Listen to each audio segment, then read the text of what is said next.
I am Tom Eichemo Jr. I'm principal at Gloucester Catholic.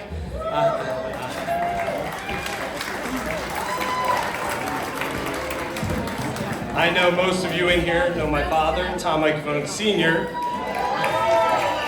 I promise I will not talk as long as he would if he was up here right now.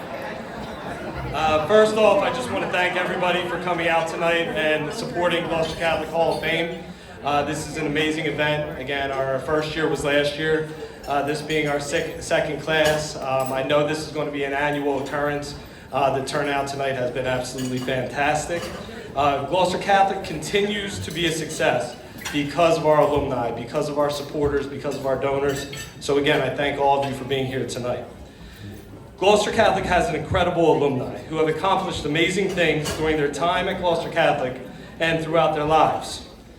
Let me be the first to congratulate this group of men and women who we are honoring here tonight. This is a diverse group of individuals who have achieved greatness in athletics, education, business, and beyond. I have multiple personal connections to this group. My father was an assistant on the 1971 state championship football team.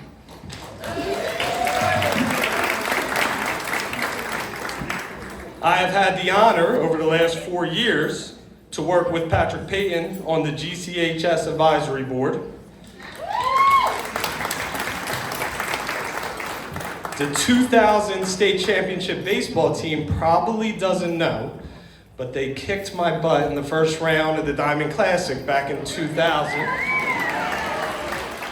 I will not tell you the score, but I made it down to the beach very early that year after prom. And to really show my age, I know I might look young, but I feel old today because one of the inductees I actually taught in a gym class, and that's Mr. Johnny Gaudreau. I have many other connections to a lot of the inductees, but again, I promise not to talk as long as my father. So I will again congratulate all the inductees and thank you for making Gloucester Catholic so proud.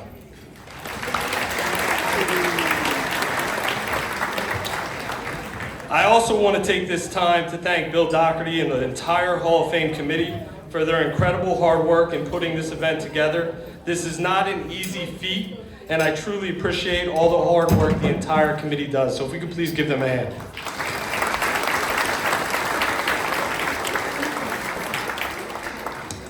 Thank you all again for being here. I thank you for supporting Gloucester Catholic. We look forward to a great night celebrating so many amazing people. And it is now my honor and my privilege to invite Father George Sider up, pastor of St. Mary's, to lead us in a prayer. Thank you. Have a great night.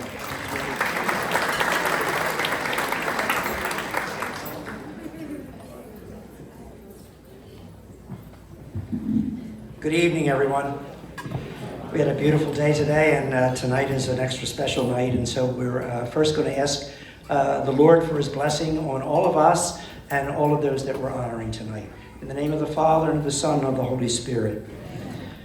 Lord God, our Father, we thank you for bringing us together to recognize the hard work and dedication of this year's award recipients.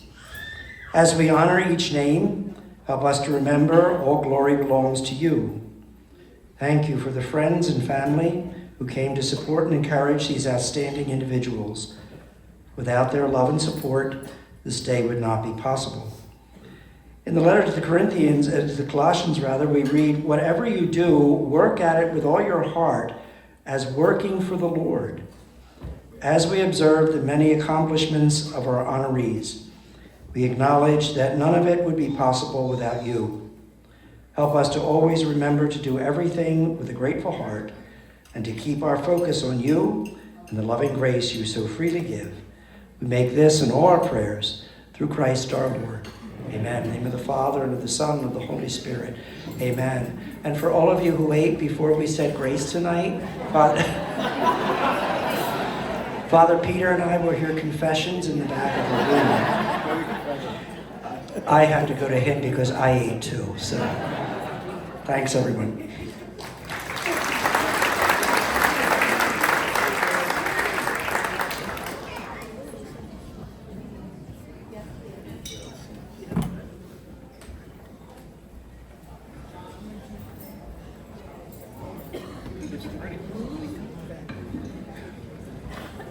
Well, good evening. My name's John Coleman. And whatever. I spent many years in the halls of Gloucester Catholic, and I recognize a lot of you, but you got so much older than I have, so it's hard to figure who's who. But it's a pleasure to be here this evening, and I would like to just congratulate all the honorees on their induction in the Gloucester Catholic Hall of Fame. So congratulations to all of you. It's my honor here tonight. I have a few people to announce, and the lucky one is Johnny Gaudreau.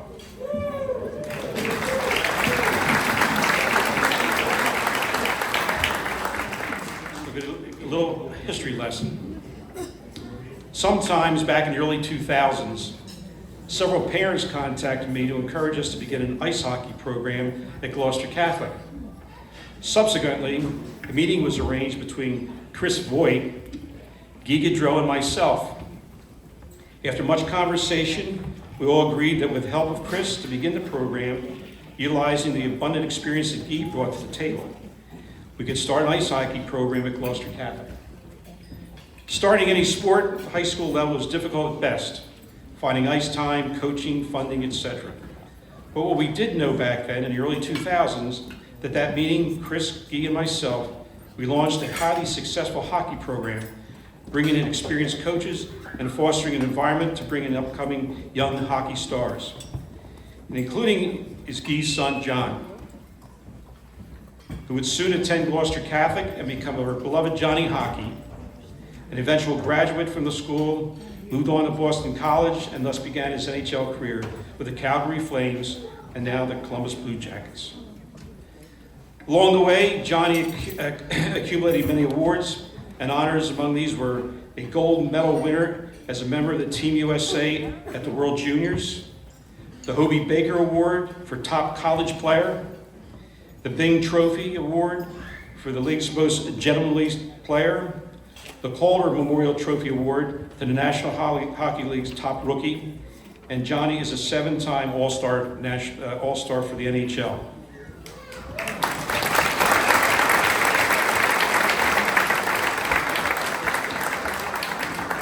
The impact of Johnny Hockey and the Gaudreau family on Gloucester Catholic is immeasurable. The year Johnny went pro, he and Guy contacted Gloucester Catholic and presented an idea to host an annual golf tournament in which all proceeds would benefit our school. As of today, the annual Gaudreau golf tournament has raised over $300,000. With each and every year, it's growing in profits. This annual golf tournament is a full day of fun, fellowship that unites a group of alumni, former teachers, hockey aficionados to come together all in a combined effort to raise money for the Gloucester Catholic Scholarship Fund. And while $300,000 is a considerable amount of money to our small school, of even more value is the intangible legacy that Johnny Hockey and his family have left with the Gloucester Catholic community. The lives of young boys and girls as they have begun their journey at Gloucester Catholic have held Johnny Hockey as a pedestal cannot be measured. Johnny has remained a role model and an absolute icon within the Gloucester Catholic family. Johnny, his wife Meredith, and his father Guy and his father Guy and his mother Jane, and the entire Gaudreau family, we thank you for your commitment to Gloucester Catholic, our students, our faculty, and our community. We are beyond grateful for the everlasting impact you've made on all of here at Gloucester Catholic, and I'm honored to be here as you're inducted into the Gloucester Catholic Hall of Fame. Congratulations, Johnny.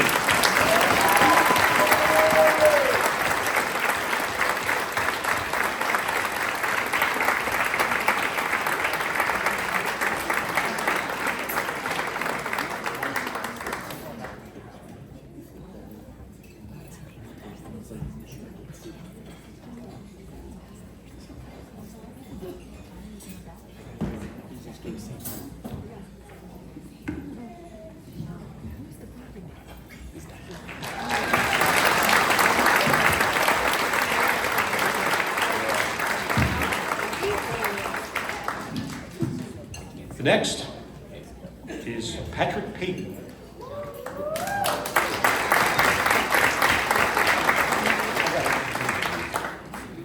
In the words of Ben Franklin, tell me and I forget, teach me and I remember, involve me and I learn. Throughout this evening, you have and will continue to hear about the mainstay of Gloucester Catholic culture, the teachers. They are the thread that weaves the students, the families, the coaches, the administration, and the diocese together. And with very little credit or acknowledgement, they have the greatest ability to affect our students. Many of you here tonight remember a teacher and a charismatic man, Mr. Jack McEntee.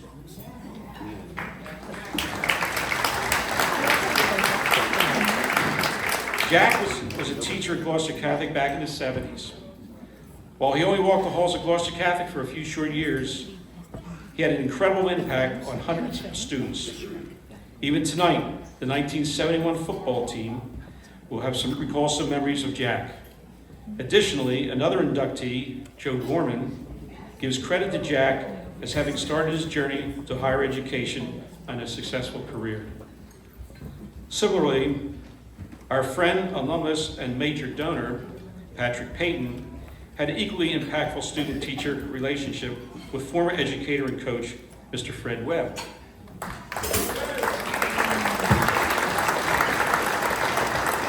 Back in the late 70s, Fred was a dynamic teacher. He bounced around between teaching classes in business, coaching, and dean of students.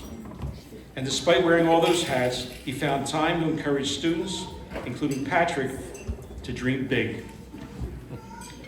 He motivated his students to go to college and to look forward to bigger and brighter futures. Patrick credits much of his early success in the words of encouragement from Fred Webb. We are fortunate to have him here with us tonight, and that's Fred and his lovely wife, Jackie. We ask you to stand, please. He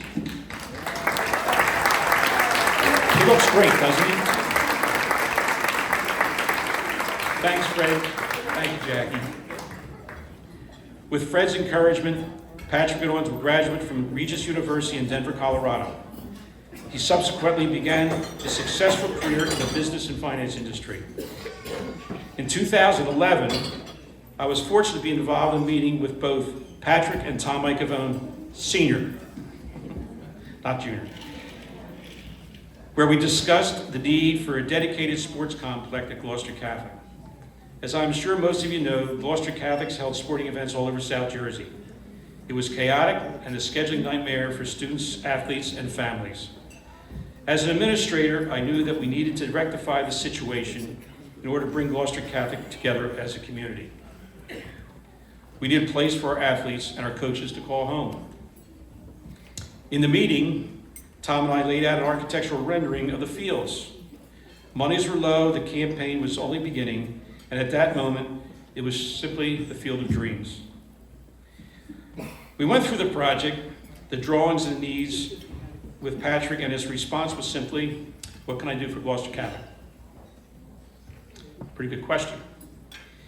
Knowing the financial constraints we had with respect to the fields, I simply asked if we would be willing to donate to the capital campaign. Patrick, without any hesitation, responded, how does $250,000 sound? After a few moments of silence, Tom and I picked up our drawers from the floor and graciously accepted the largest donation in Gloucester Catholic's history. Patrick then went on to say that he wanted to set up a scholarship in memory and recognition of Fred Webb. The Payton Scholarship was begun, and afterwards, as still continues today. Patrick Payton and his life story is a tale of Gloucester Catholic. He is an alum who spent 4 years in our hallowed halls. He developed an impactful relationship with teachers like Fred Webb. He went on to great success in business, and then he brought it all back home. Patrick Payton is a perfect example of our motto: knowledge, faith, and loyalty. And thank you, Patrick, for all you've done for our school and for our kids. And I'm honored to be here as you were inducted in the Gloucester Catholic Hall of Fame.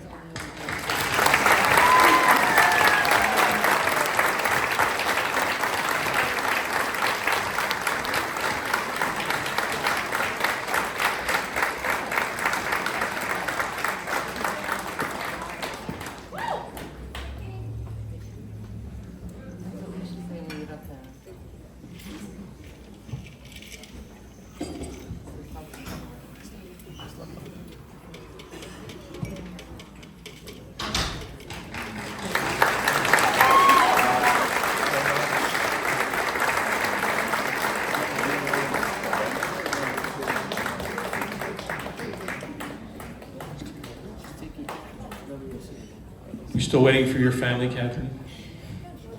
Very good. This is Dr. David Coughlin. Some of you remember, a long time ago. Not quite this long. In 1969, the world was at a very different place from the one we live today.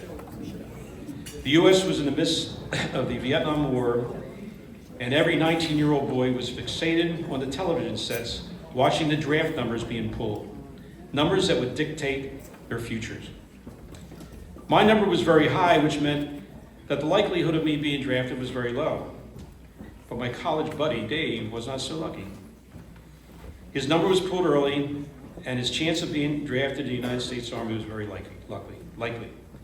Based on the outcome of the draft, Dave chose to forego his dreams of going to graduate school and earn an income, graduate school. Dave chose to forego the dreams and earn an income as a truck driver and await his likely destiny in the United States Army. I left Mount St. Mary's and was fortunate enough to begin my career at Gloucester Catholic. Months passed, the world changed, and to the relief of many, including Dave, the war was winding down, and the draft came to an end. Knowing that it was no longer a guarantee to be drafted, Dave decided to move on from driving trucks. At a chance meeting with the Gloucester Catholic administrator at my wedding in 1972, Dave found his future at Gloucester Catholic. It did not take long for the administrator to realize that Dave's prowess with the English language, his unrivaled love of the English literature, and his ability to coach and teach would be a wonderful fit for our school, and Dave was offered a job at Gloucester Catholic. In an attempt to avoid redundancy, I'd like to direct your attention to this wonderful biography that Dave's wife and friend of mine, Kathy, wrote in tonight's program. If you have not already read it, please do so. In it, you will see that while Dave's career began at Gloucester Catholic, he was equally impactful in many other roles as well. Dave was pivotal in the lives of so many people, students, faculty, parents, and administrators. Kathy's story tells of Dave, his career, and his unparalleled impact at Gloucester Catholic. Dave is my friend and colleague, but he's also my mentor, and I'd like to share this little story. Years ago, I was principal at Gloucester Catholic, and Dave was superintendent. I received a call from Dave asking if we could consider taking on a student who had recently run into some trouble at the area public high school. Back in those days, the school had been attending had zero tolerance policy, and he would be headed into the Gloucester County Alternative School. I was reluctant to take the student. Do we really want to take on a student who had no issues? I know there would be pushback from faculty and administrators, and wasn't sure that it would be worth all the risk and flack. Dave simply said, sometimes you have to give it a second chance. Sometimes you have to be the Christian thing. We admitted this student. He was a great kid, an honor student, an athlete, and a well-rounded representative of Gloucester Catholic. While this is seemingly a meaningless story, to that student and his family, it meant the whole world. That's how Dave operated. There are thousands of those little stories that changed people's lives, including my own. Years have passed, and I still think sometimes you have to do the Christian thing. Dave's passing in 2005 was sudden and tragic. We all lost a brilliant, articulate, and humble man. But his legacy lives on with telling us these stories. It lives on with his impact on the surrounding community. And of course, it lives on with his family. Kathy and her 3 children, Katie, Maureen, and John, and how their combined 11 grandchildren who have continued Dave's legacy through their commitment to each other. Dave would be incredibly proud of all of you, and while he accomplished so much in his career and his life, without a doubt, he would tell you that his biggest accomplishment will be all of you, and that all you've done with your own lives, careers, and families. It is a privilege to have known Dave and to have been his friend and ally for many years. And it's an honor to be here tonight as Dave posthumously gets inducted into the Gloucester Catholic Hall of Fame. Congratulations, and we'd ask the Coughlin family to please stand.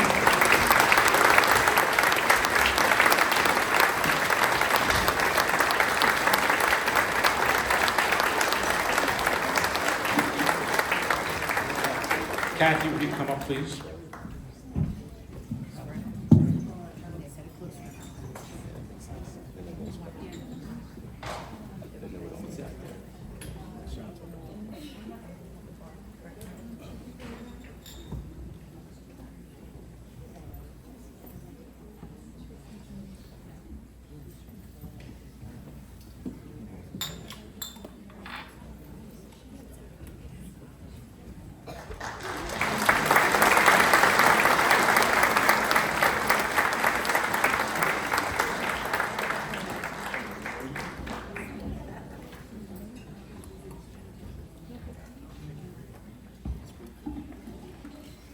Tom Microphone, please come up. Good evening. My name is Kathy Doherty, Kathy Campbell Doherty. I am from the class of 1982, and I am also the alumni president. Our first inductee that I am going to be presenting lived behind me when I was a young girl in Woodbury Heights. I remember my father telling us, and my four brothers, Joe Fields is moving in behind us. Sorry, Joe, but I was like, who? Joe who? However, my brothers were very excited.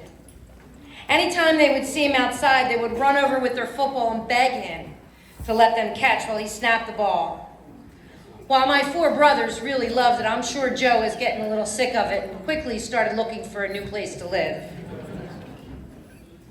Coincidentally, years later, I met his cousin, who is now my husband, Bill Doherty, and I really think the only reason my mother and father accepted him into my life was that he was Joe Fields' cousin. So thanks, Joe.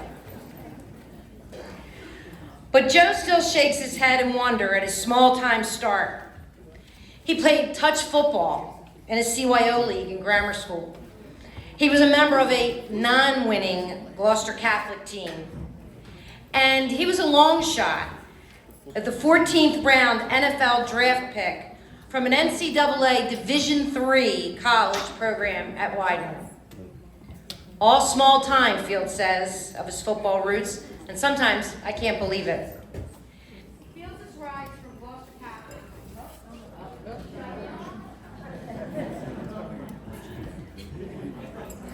Fields' rise from Gloucester Catholic, where his teams won a total of 4 games in his junior and senior years, to a small college football team at Widener, to all-pro status with the Jets, is one of the more improbable NFL stories.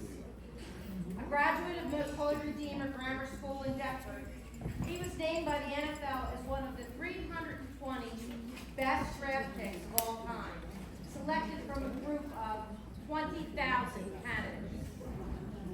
Here's another twist to the story. Fields nearly didn't play at Widener.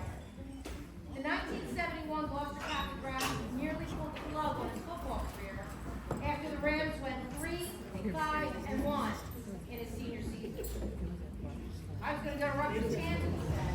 But that summer, Bill Manlove, who was the coach at Widener, called my mom and said that they had a couple guys drop out and wondered if I wanted to try out.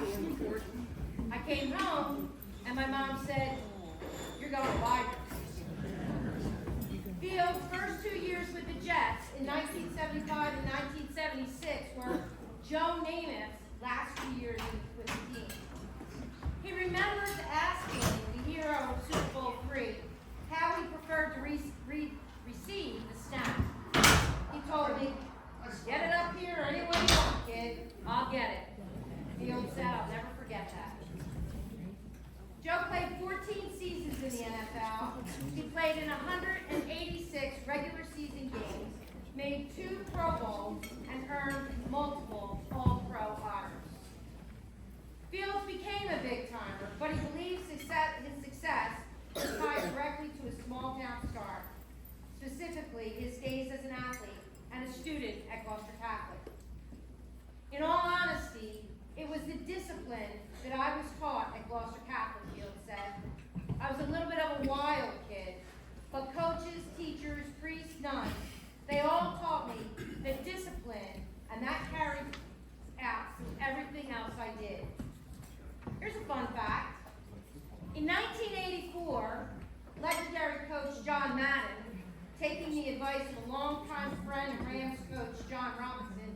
created the All Madden team. I'm sure everybody's familiar with that, right? Well, it was composed of players that Madden thought best represented pro football and played the game the way he thought it should be played. The first team consisted of players such as Walter Payton, Lawrence Taylor, Joe Montana, and you guessed it, Joe Fields.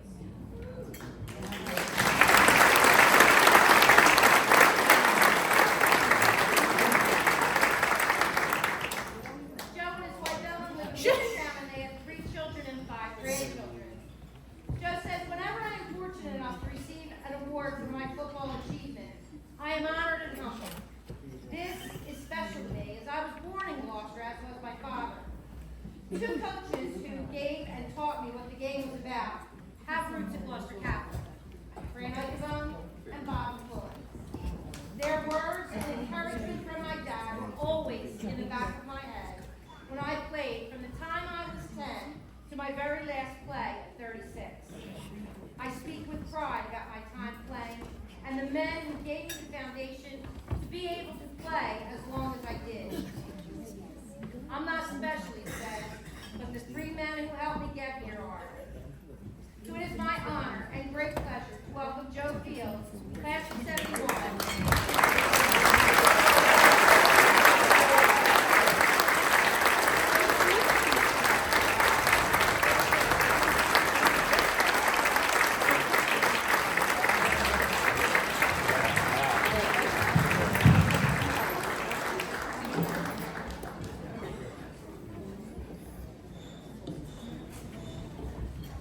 Great job.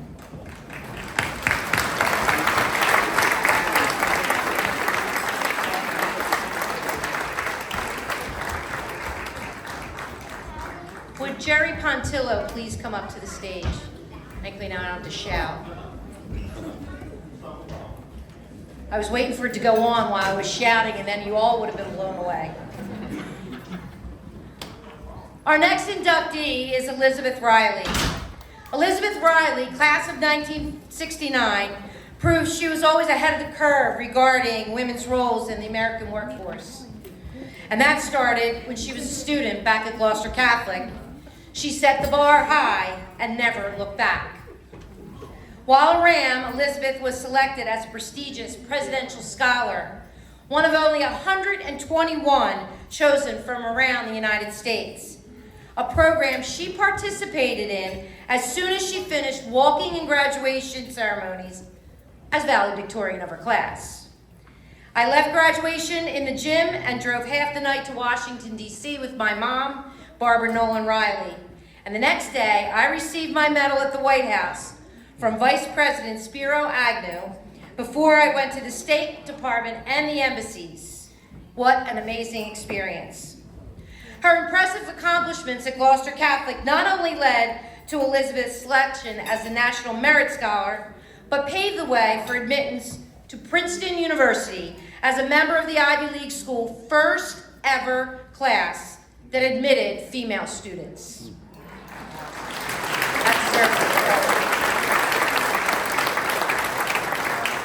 Elizabeth graduated the prestigious university cum laude and Phi Beta Kappa, setting the stage for a long and storied career in American law. She went on to complete law school at the University of Akron, graduating first in her class in 1978, before entering into a small practice that helped clients who needed legal help but did not have the funds to pay for such representation. She joined the faculty at the University of Akron School of Law in 1984, and in 1955 became the first woman to hold an endowed professorship. Later, Elizabeth served as the interim dean.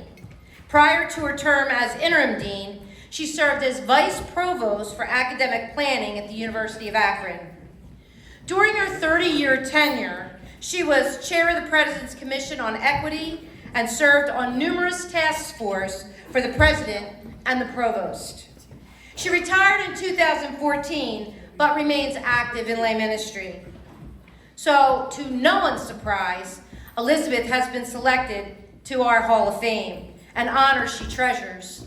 At Gloucester Catholic, she enjoyed time as the second lead actress in the school play, Kiss Me Kate, as well as her amazing role models, such as algebra instructor, Sister Elizabeth Anthony, and English instructor, Mr. John D'Angelo.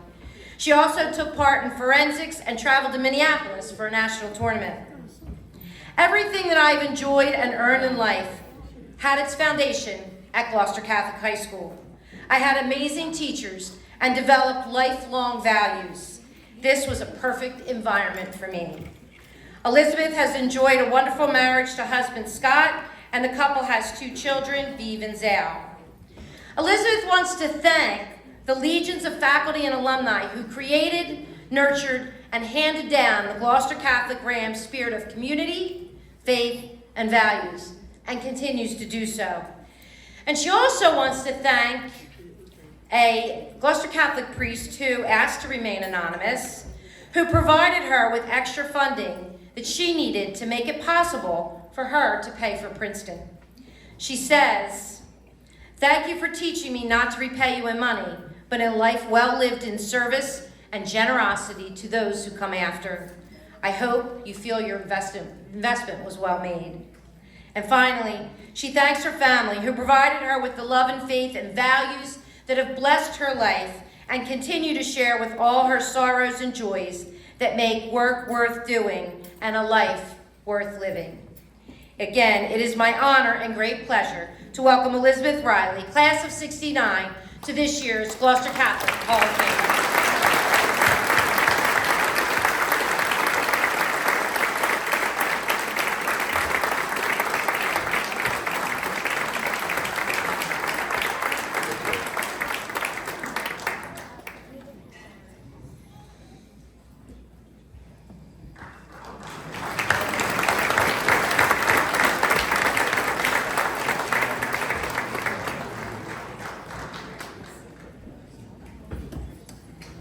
They say a true point guard has little interest in scoring the most points or being the center of attention, but rather takes pride in allowing those around her to shine and helping her team win.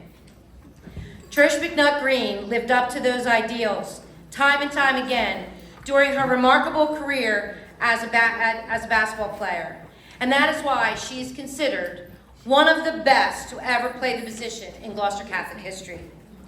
A 3-year starter during a glorious era for girls basketball at the school, she lost only 3 games during her varsity career and led the Rams to a state championship as a junior and a senior. Known for her leadership and court vision, she also had the ability to put the ball in the basket when needed.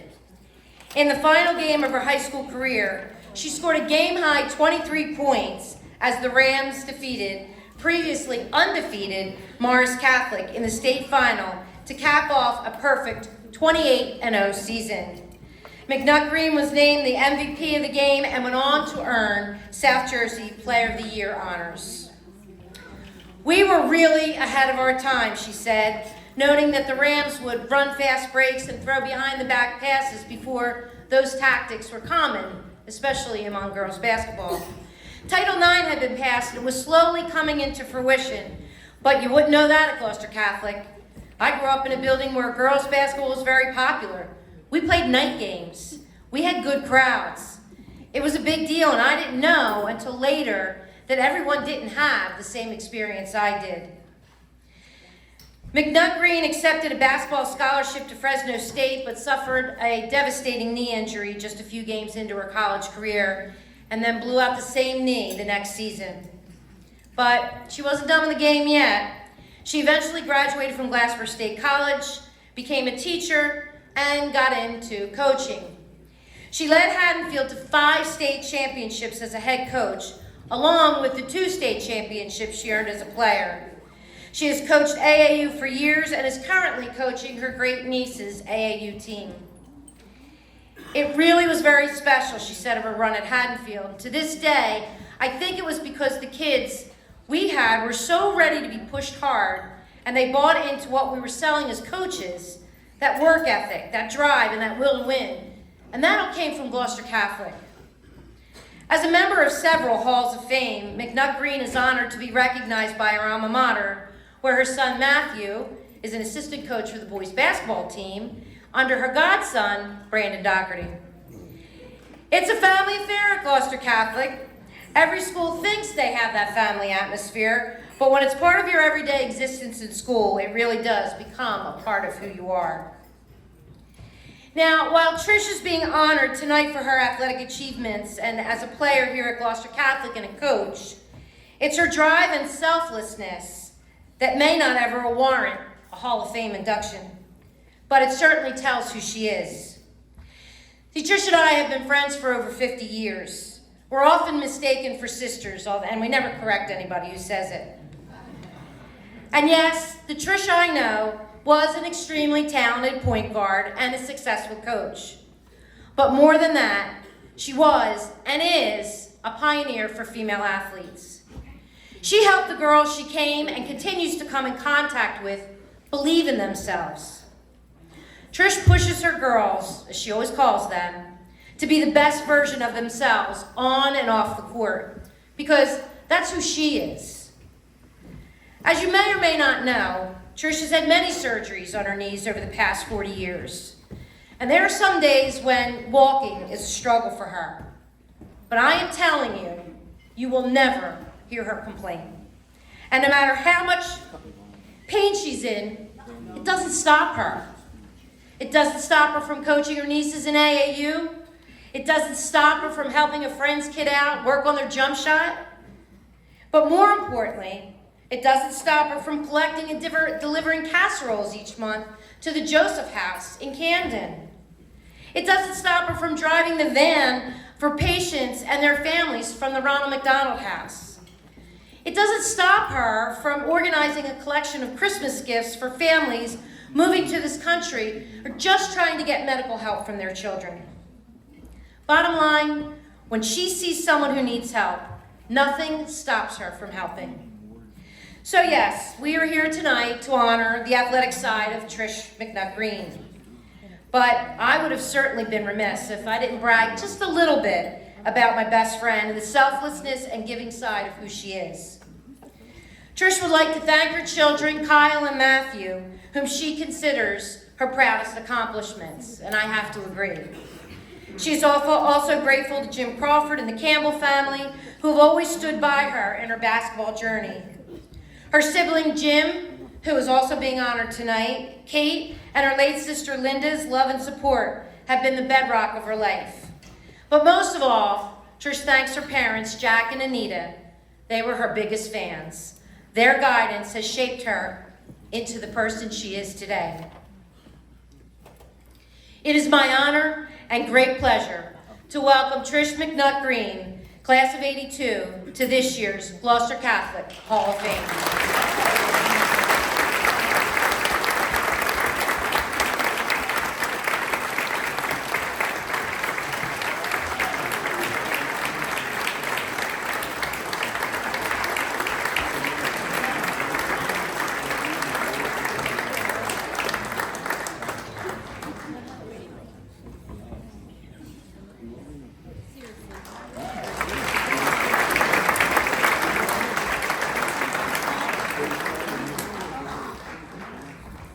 John Convery, please come up to the side, please.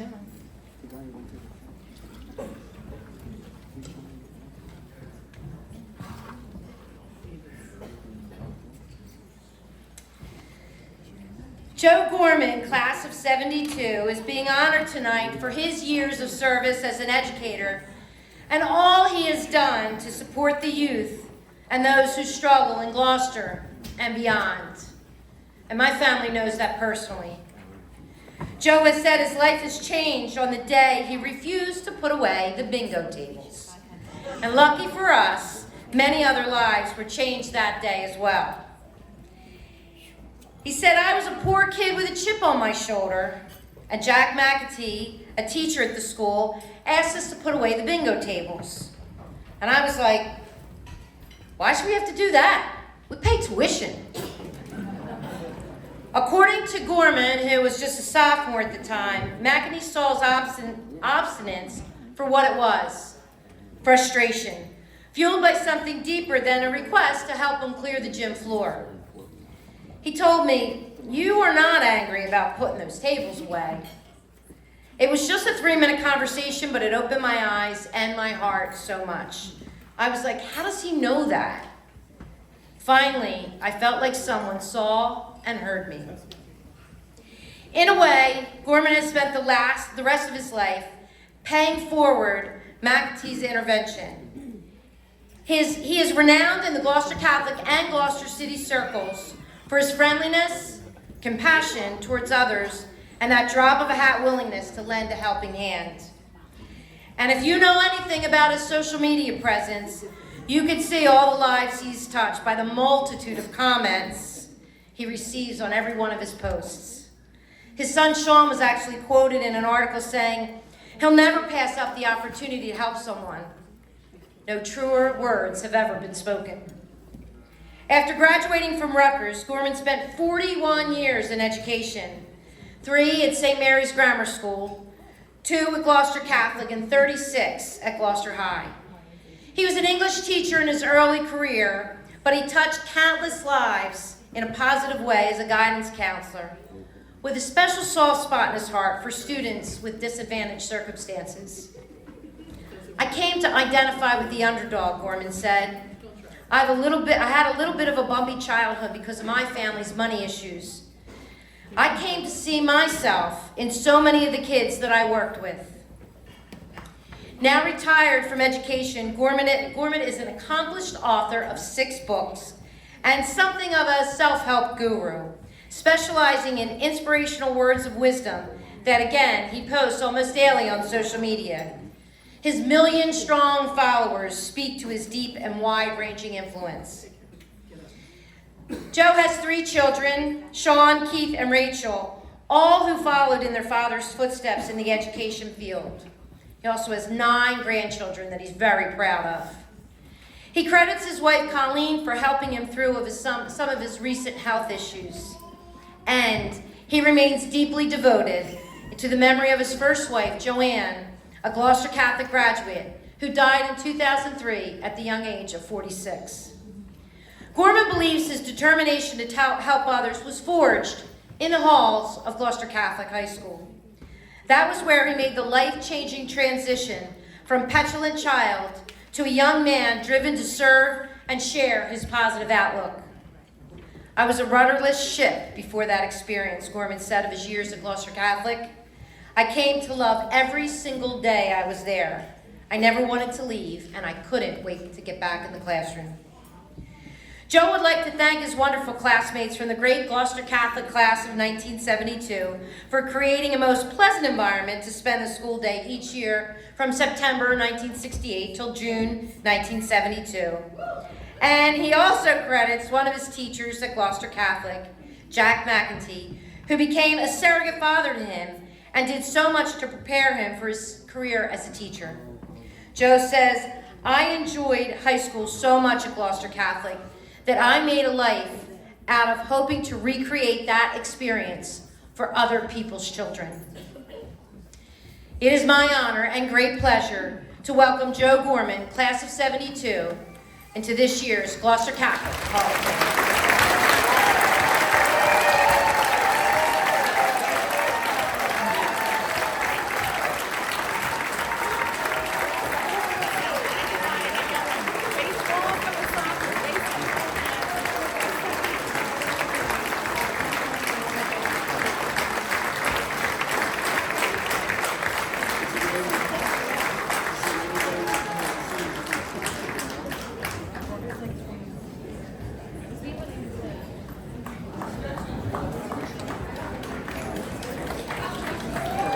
Next, I would like to ask Pat Murphy to come up and make the last presentations. Thank you. All right, do we need a stretch break? Everybody want to get up? Ready? 1, 2, 3. Okay. I knew I should have said that. This has turned into be one of the greatest nights in Gloucester Catholic. This new Hall of Fame. And I just want to make a couple of announcements before I get into my inductee introductions. I've been asked to make a few announcements. The first is, when we're all done, tell Mike if I was going to do some Jr., so confusing, is going to do some closing remarks. And then we asked all the inductees to go into the tent. No, over here?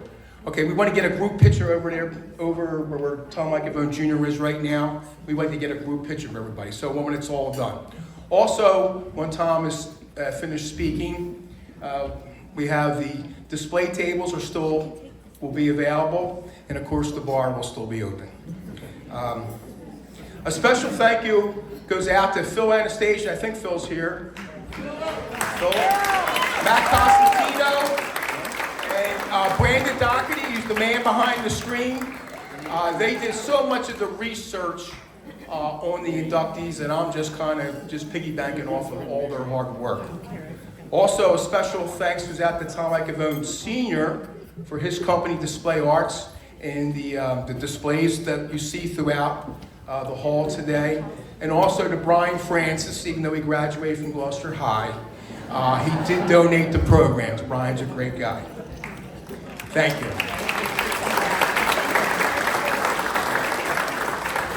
And then just one last thank you. On behalf of Gloucester Catholic, I work in the development department now, and we are forever grateful for the generous donations that we have been receiving over the course, at least my last 3 years in this position. It's able to help so many families afford tuition at Gloucester Catholic. But also, more importantly, right now, currently, we're repairing the roof in the main building. And that's the result of, again, donations that we have received over the last couple of years. And the message that sends out, that we are approaching 100 years of an anniversary at Gloucester Catholic. And the message that roof proves is that we're here to stay. We're here to go on for hopefully another 100 years. So it's a very exciting time at the school. And just one little plug, our biggest stewardship campaign of the year, called our philanthropy campaign, ends on Friday. We have a goal of $200,000, and we're like really close. So I want to thank all the people, especially a lot of the people in this room right here, who have donated. And I'm just reaching out to some other people who may have the ability to help out. We certainly would appreciate it. All right, enough with the public service announcements. Diane Nolan, can you come up here, please? You're going to be a presenter, correct? Diane? Okay. Hey, Diane. Our first inductee on my end, Bernard McGlee, class of 1976.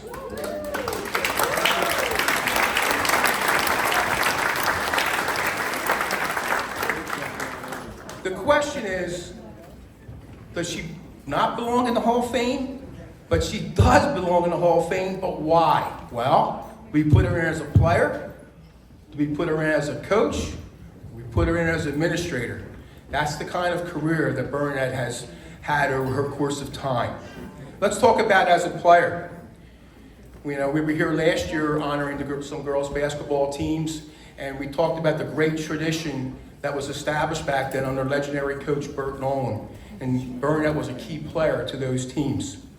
She was a member of 3 state championship teams, multiple first-team All-Parochial, multiple first-team All-South Jersey. Her senior year, she was named the South Jersey Player of the Year. She was the first female player in the state of New Jersey to have 1,000 rebounds and 1,000 points. That's pretty impressive.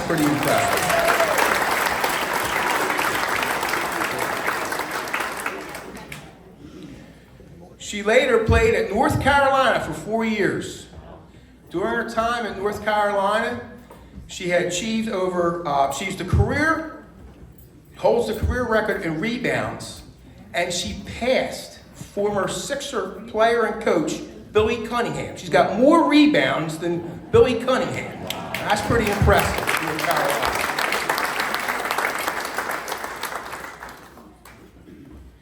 She was named to the ACC, the Atlantic Coast Conference 50th anniversary team, and she was named by North Carolina as an ACC legendary player, and her number 14 jersey was retired.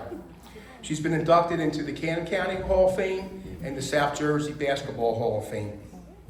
As a coach, she served 17 years at Georgia Tech, In 1983, at the age of 23, she became the youngest Division I head coach in women's basketball and the first full-time woman coach on the staff at Georgia Tech. That's quite a milestone.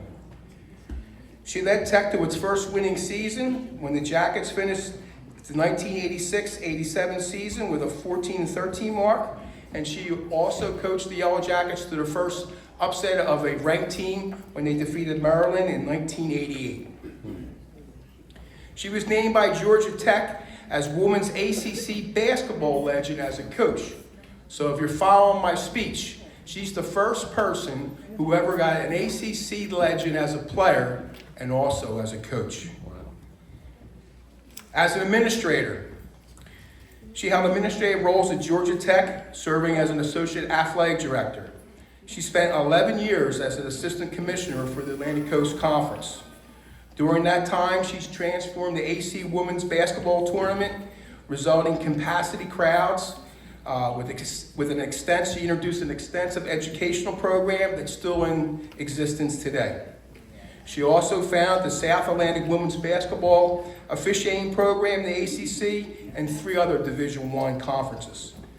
She was on the NCAA Women's Basketball Selection Committee and chaired the committee in 1999 and 2000. In 2008, she was named Commissioner of the A10. And during her tenure, she created the conference's partnership with the Barclays Center for the men's tournament, led the expansion of membership and media rights packages that helped subsidize the programs. And she headed the relocation of the headquarters of the A10 to Washington, D.C. But to me, the most interesting job she had as administrator, she just finished a 5-year term. She was on the NCAA Men's Basketball Selection Committee. So all you guys out there are marks. You got your brackets, right? You're trying to figure out who's this or how did we not get in or whatever. It's her fault. Okay? That's why your school didn't get in. Byrne has a lot of fine memories of her time growing up in Gloucester City and attending St. Mary's and Gloucester Catholic. The countless games with family and friends on the outdoor court, under the light on the garage on Thompson and Lane Avenue. The most valued and cherished experience and memories are her friends, her family, especially her super strong mother, Teresa, no pun intended, who carpooled her and her 9 siblings all over South Jersey to sporting events. Her teammates in field hockey, but especially basketball, remain some of her most loyal friends. She has fond memories of the dribble team supporting the girls' team. Meals at O'Donnell's restaurant on the tournament run. Now, we all know how that works, right? First round, you get a cheeseburger. You win, you get a sirloin. And then it just keeps moving up if you keep winning. She also has fond memories of attending morning mass at the school chapel and playing before packed gyms, which was kind of unheard for with women's basketball in that day. Byrne summed up her Gloucester Catholic experience by saying, "We had so much support. It shaped a young person's future. In the end, it made us girls believe in ourselves. Thank you for such a great gift." Let's please welcome 2024 inductee, Byrne Brady.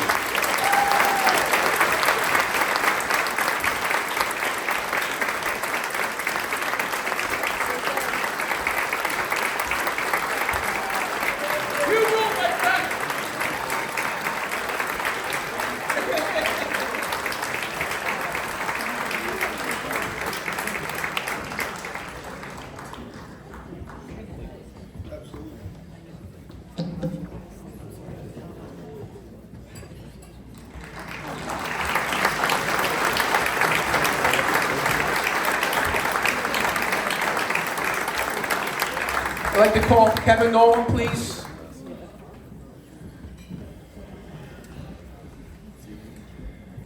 A little quicker, Kevin. You want to get applause, kid. Okay, got to pick it up. Our next inductee from the class of 1993, Bill Peranto.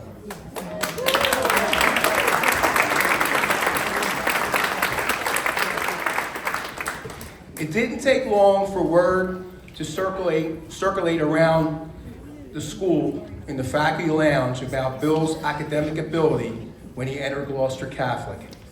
Teachers would rave about his work ethic and his attention to details. You could tell he really enjoyed his schoolwork, and he had a real love of learning and would always put pressure on himself to do well in the classroom.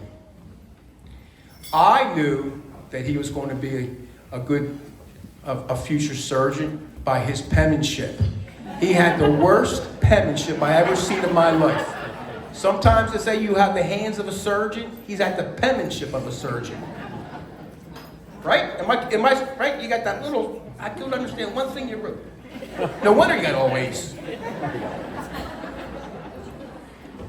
All his diligent work throughout his 4 years at Gloucester Catholic paid off his senior year when he was named class valedictorian. Even though he was so committed to academics, he found time to be a 4-year member of the swim team as a diver. Just like in the classroom, he took the committed work ethic to the pool and was a very decorated diver for legendary swim coach Kevin Nolan. He excelled so well in 2017, he was inducted into the South Jersey Interscholastic Association Hall of Fame. Additionally, the Courier Post selected him to their all-century boys swim team as a diver. He went on to Princeton because of all his hard work in the classroom and the pool. In 1993, this was a huge accomplishment, not only for a Gloucester Catholic grad, but for a guy who grew up on Middlesex Street in Gloucester City. Bill recalls his first memories at Princeton. I was scared when I was first there. I thought I was this kid from Gloucester going to Princeton. I'm never going to make it here. I remember the first year calling home very frequently, being nervous and worried that I wasn't good enough to be here. But it turned out that I had a good academic training at Gloucester Catholic, and things worked out very well. Just like in high school, being a member of the swimming and diving team at Princeton helped Bill be organized and focused, and his teammates, including his future wife, were a terrific support system. His passion for science that was peaked in chemistry and biology classes at Gloucester Catholic led him to pursue a career in medicine. And he wound up at another Ivy League school, the University of Pennsylvania. Today, Dr. Peranto is proud to be associated with the world-renowned Children's Hospital of Philadelphia. He is an attending surgeon in the Division of Pediatric Thoracic. I knew I was going to mess this up. What is it? Thoracic, like Jurassic. I kept saying to myself Jurassic Park, thoracic, right? This is the things that go on when you're driving here. Part of his amazing work involves counseling pregnant. This is very serious. Part of his amazing work involves counseling pregnant couples whose fetuses have been diagnosed with a medical issue, walking them through the process, and in rare cases, even performing procedures on the fetus before providing care when the baby is born. It's just such great work. In closing, Bill would like to thank all his teachers, mentors, and classmates at Gloucester Catholic. Everyone at the school had an impact on him during a critical time of his development. He would like to especially thank Kevin Nolan, Bob Nark, and Dr. J. Simmons, all three of who got him excited about science and inspired him to pursue a career in medicine and research. A special thanks to his parents, Joyce and Joe, for the many sacrifices they have made and the unwavering support they have provided for him. Finally, he would like to thank his wife, Jennifer, who is the bedrock of their family, and his children, Caroline and Henry, who inspire him every day and make him hopeful for the future. Let's welcome our next inductee to the Gloucester Catholic Hall of Fame, Dr. Bill Peranto.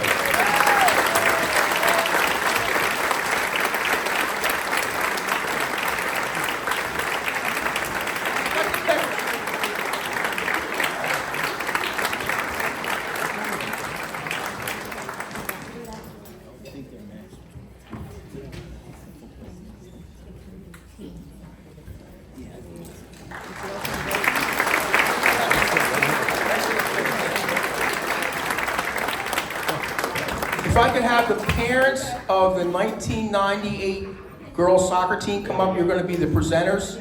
So the parents of the 1998 soccer team, would you come up before we start our presentation? Bob, go up there and be okay.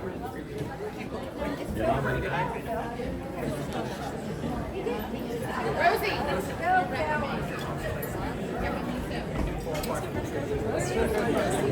Yeah, this is the one you can't miss. Let's make this one short. Let's make this one short. Hey, they were good.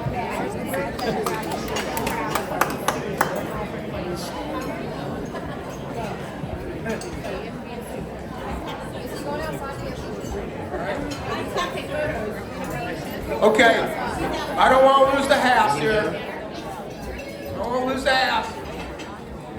Keep talking, Murph. Keep talking, Murph. Many seek perfection, few achieve it, but this team did. Our first team inductee is the 1998 girls soccer team.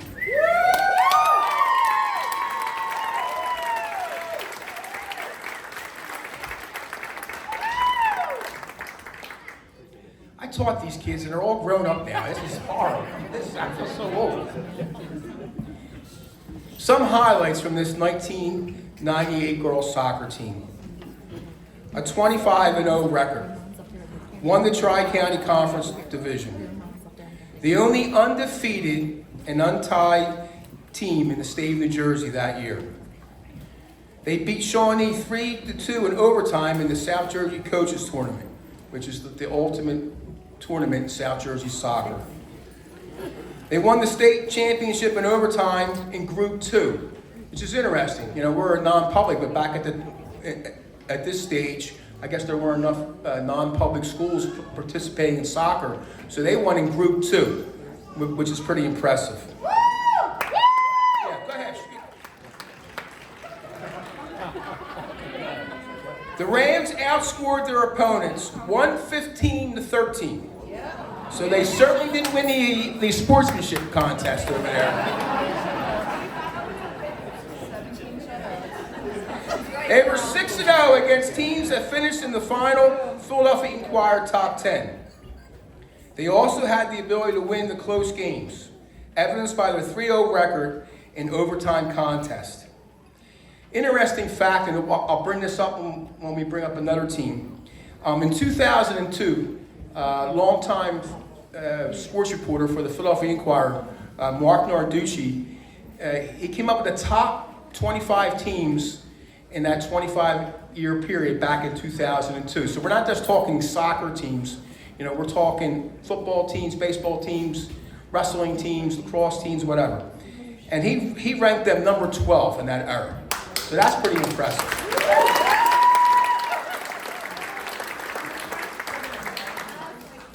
This team was so special. 3 juniors were first team All-South Jersey. They included sweeper Maureen Tahita, who had 6 goals and 8 assists, who also was first team as a sophomore and second team as a freshman. Forward Chris Quinn, who battled ankle and knee injuries all season long, managed to score 22 goals. She was also second team when she was a sophomore. Midfielder Robin Benson, 33 goals, 27 assists. She saved some of her best performances in the biggest games of the year. 6 of her goals came in the postseason that year. Freshman Lindsey Finnegan, a second team All-South Jersey selection, had 26 goals and 32 assists. See, if you just keep reading names out, they just keep clapping. I gotta learn that for next year, right? Love each other.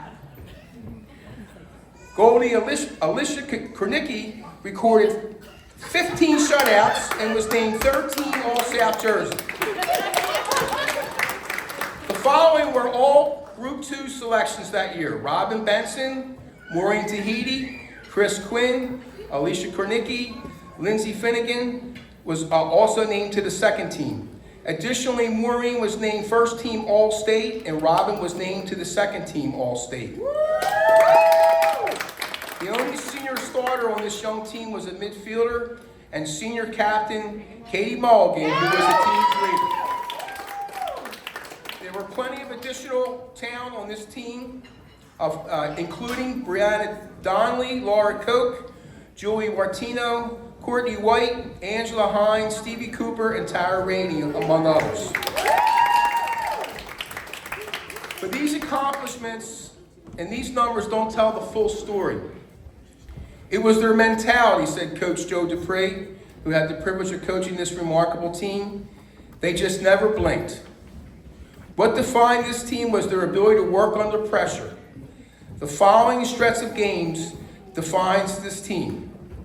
To end the season, the Rams played 9 consecutive elimination games between the South Jersey Coaches Tournament and the New Jersey State Tournament.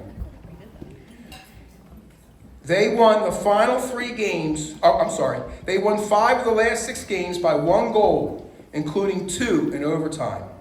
They won the final 3 games by rallying from deficits, beating Shawnee in overtime and upsetting Red Bank Catholic after being down 2-0. And of course, their overtime win in the state championship. Coach Dupree summed up the season the best. They treated every single game like a state final. They played all out in every game, and they never let up. Let's welcome our first team inductee this year, the 2008 girls soccer team.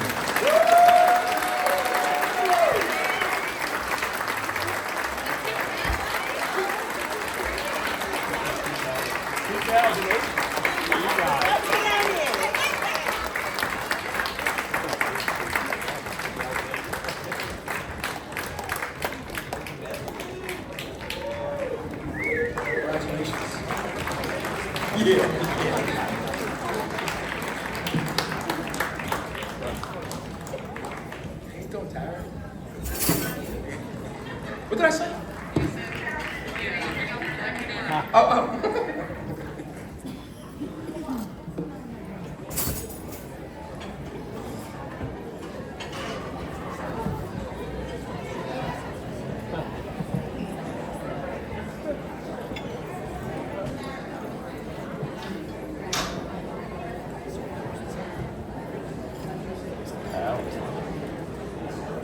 What's up, Mr. Mike?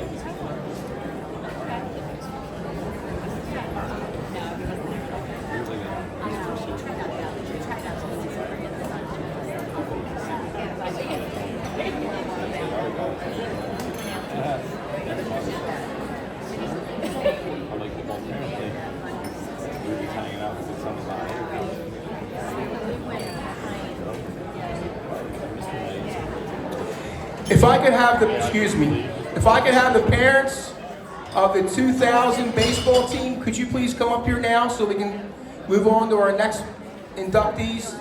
Parents of the 2000 baseball team, please.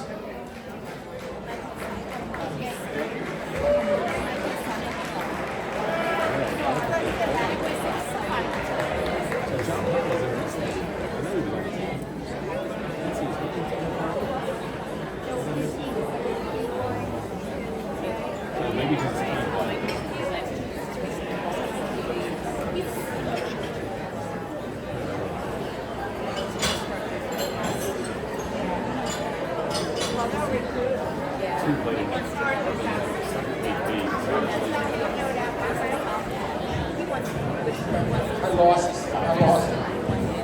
This is why I got out of the classroom, gang. I got no control of the classroom. That's why I got out of education. All right, I'd like to move on to our next inductee, please. Thank you.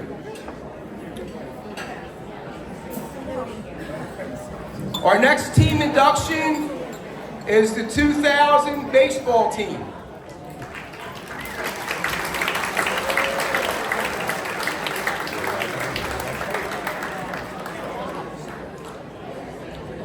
Gloucester Catholic baseball. Hey guys, if I could just get you to settle down a little bit, just so we'd be respectful. We got 2 more team inductees. Thank you.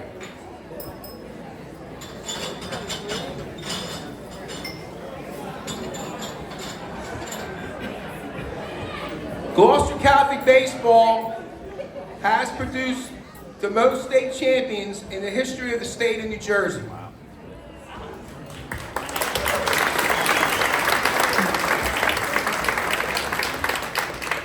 To be considered one of the best in the history of the school is quite an honor.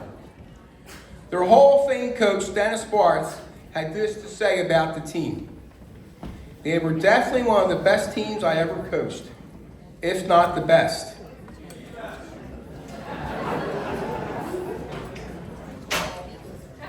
The best. It's hard to argue with what they did on the field, and they were deep too. All the bench guys went on to play Division I or Division II, just about the whole gang. We were loaded that year. Some of the highlights. The Rams went 33-1 and were ranked #1 nationally in 4 different polls at the end of the year, including ESPN and Baseball America.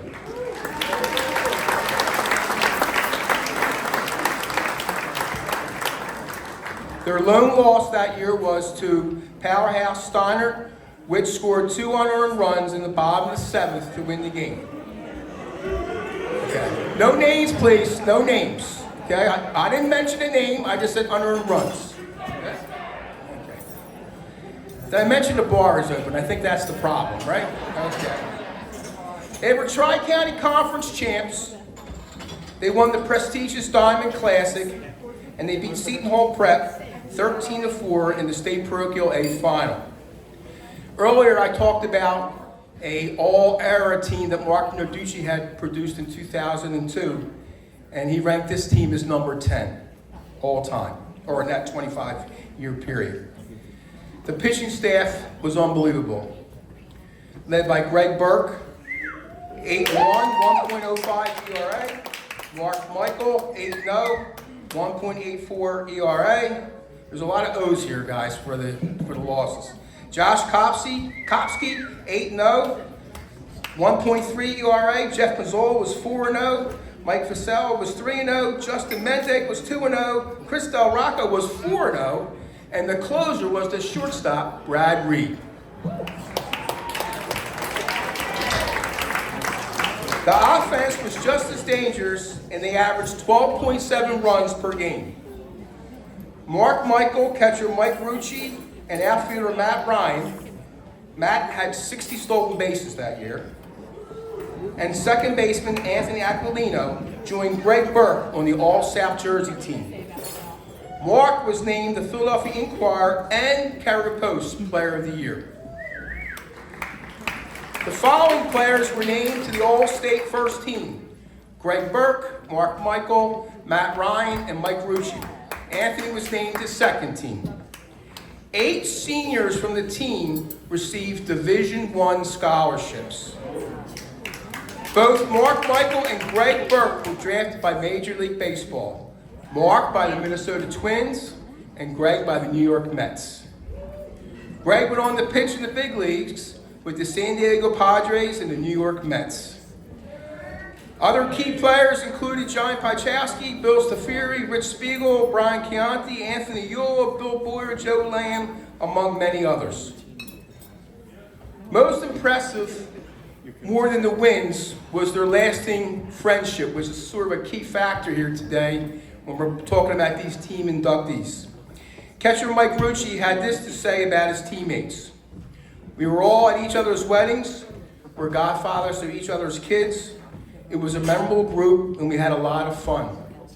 Gloucester Catholic's tradition is the greatest tradition of any high school in the country, in his opinion. And we're all lucky to have played there, to be part of a team that did so many special things during our time." I personally had the opportunity to coach several of these young athletes in basketball, and I can't begin to tell you how proud I am of these young men who've become fathers, role models, and just good people for our society. But there is an elephant in the room. Which team was better, 1980 or 2000? Hey, this is a celebration. It's not for me to decide. But I know one thing. They're both in the Gloucester Catholic Hall of Fame. Let's bring up our new team inductee, the 2000 baseball team.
If I could have the cheerleaders from the 1971 football season to come up to be presenters.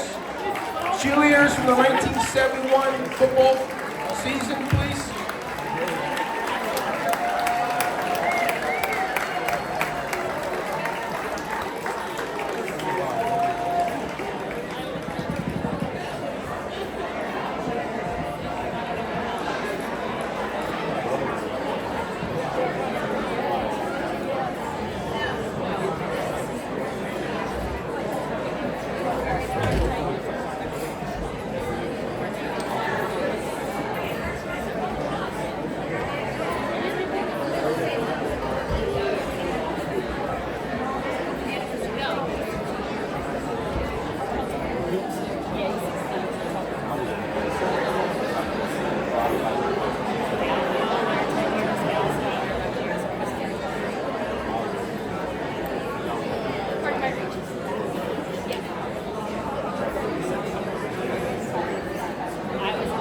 Gonna make it. You're gonna make it. Right up there. Right up there. Should put you guys first.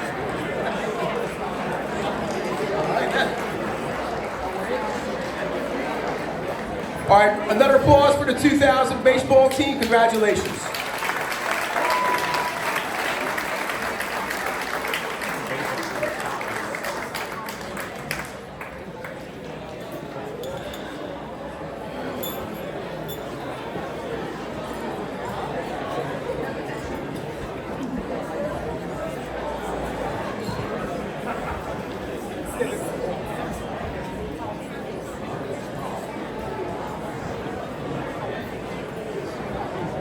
Okay, if you could take your seats, please. We have one last inductee as a team.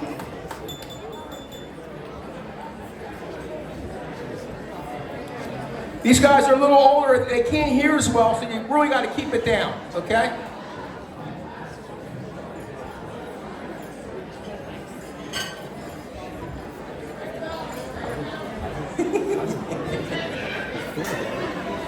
All right.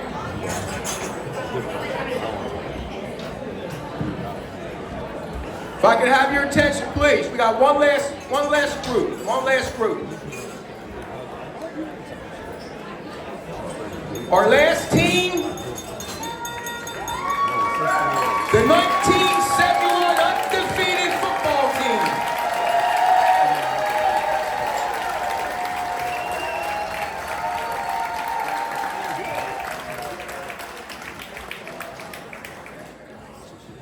Titletown, USA. What a time to grow up in the holy city of Gloucester. Gloucester Catholic and Gloucester High were powerhouses in baseball and boys and girls basketball. However, both schools' football teams were undefeated, and that's where the debate begins. More on that later. The road to the 1971 season wasn't always an easy one. In 1969, They were 1-7-1. In 1970, they were 3-5-1. They were consistent with the ties.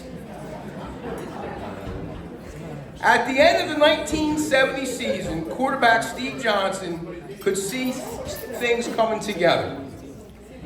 Prior to the start of the 1970 season, Hall of Fame coach Bob McQuillan showed the players a display of a ladder that had 9 rungs to it, each representing a potential step in their road or in quest to an undefeated season.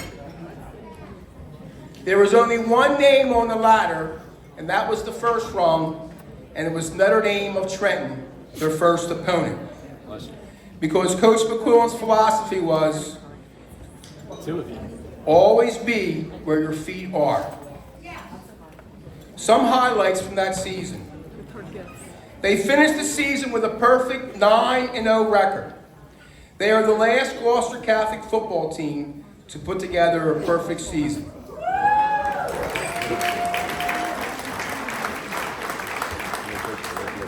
The Rams averaged 31.2 points per game,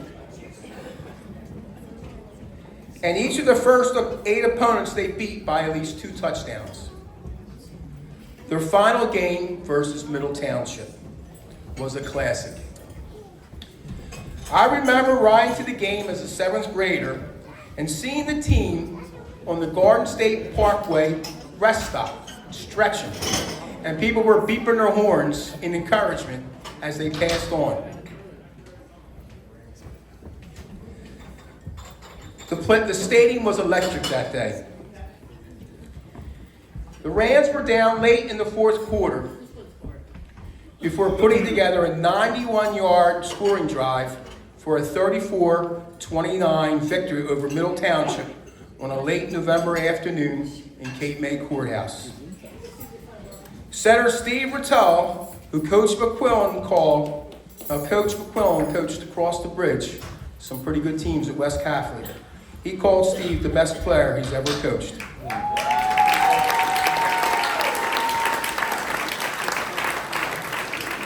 Steve and running back Jack Long were named first team All-South Jersey. Guard Dave Black was named to the second team. First team All-Parochial included Paul Carlin, Steve Rotella, Jack Long, and Dave Black. The second team included Steve Johnson, Mike Bennett, and Pat Tinnigan. Coach McQuillan was named South Jersey Coach of the Year.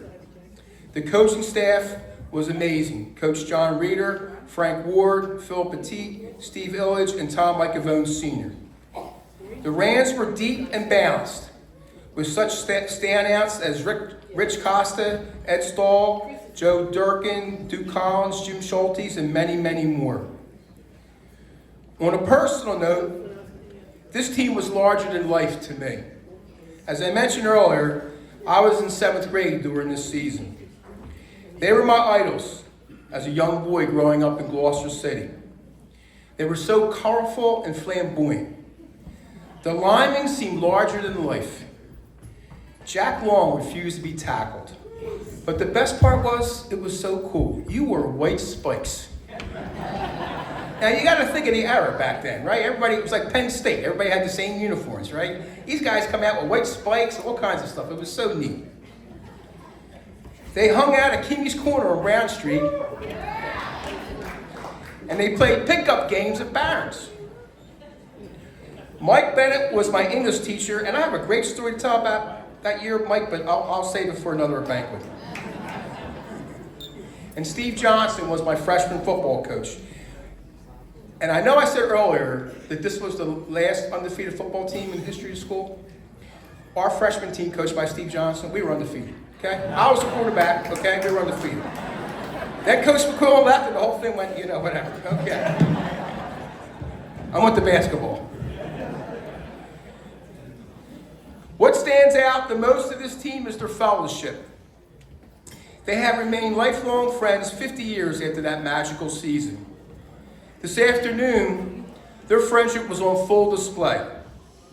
They celebrate a memorial mass in our school chapel for their beloved coach, Bob McQuillan, and Steve Rotella Jr., who passed away this past winter. Once again, this special team came together not to play a game, but to give tribute to their beloved coach. That's why I admire this team so much. Back to Titletown, USA. It was an amazing time in Gloucester, as both the Rams and the Lions were undefeated that football season.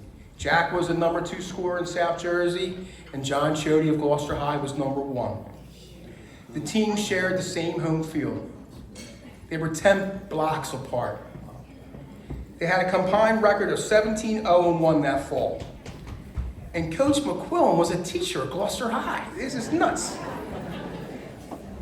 But the Rams and the Lions never got to step on the field together that year to settle an argument that has raged for over 50 years and counting. Sometimes it's better that a game was never played. I, for one, am so glad the game never took place, because sometimes it's more fun to let our imagination decide who would have won that game. Please welcome the 1971 and first football team to be inducted in the Gloucester Catholic Hall of Fame, our undefeated football team from 1971. Congratulations. Can I have the team members come up, please?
I'm not going to try to give any kind of speech right now. I know better than that.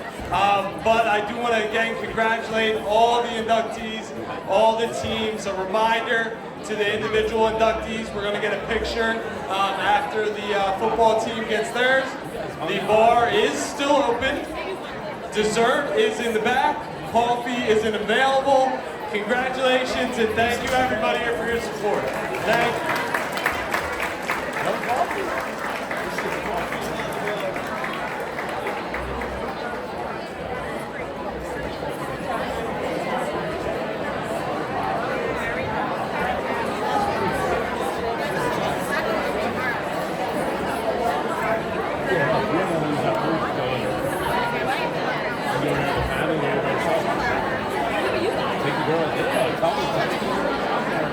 I'll be there live.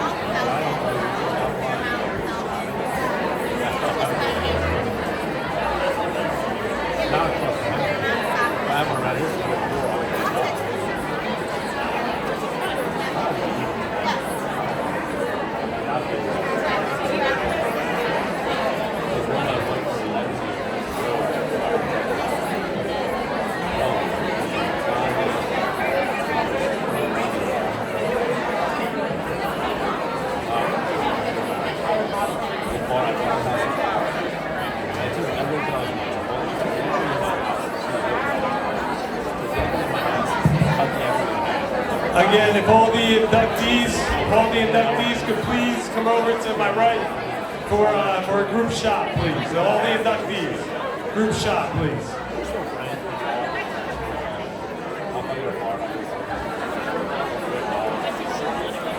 Yeah, really? You don't come back out. That's what Italians do.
Excuse me, would the football team please go to that back corner so we can get a picture, please?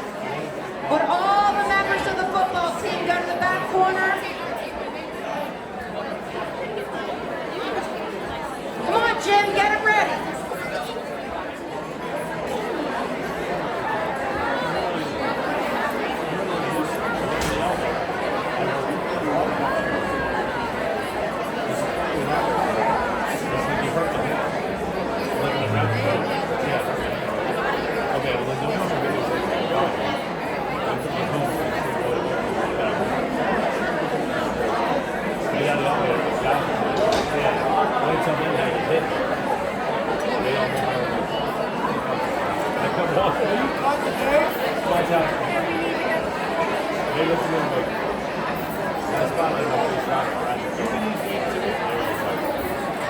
They're looking at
pretty impressive tool. Your wife did an unbelievable job too. She did a great job this year. How about Sunday? We got some dates. Oh my God.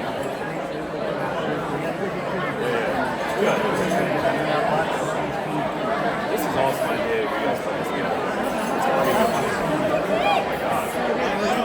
He could have got in for sports. He's an equal shot.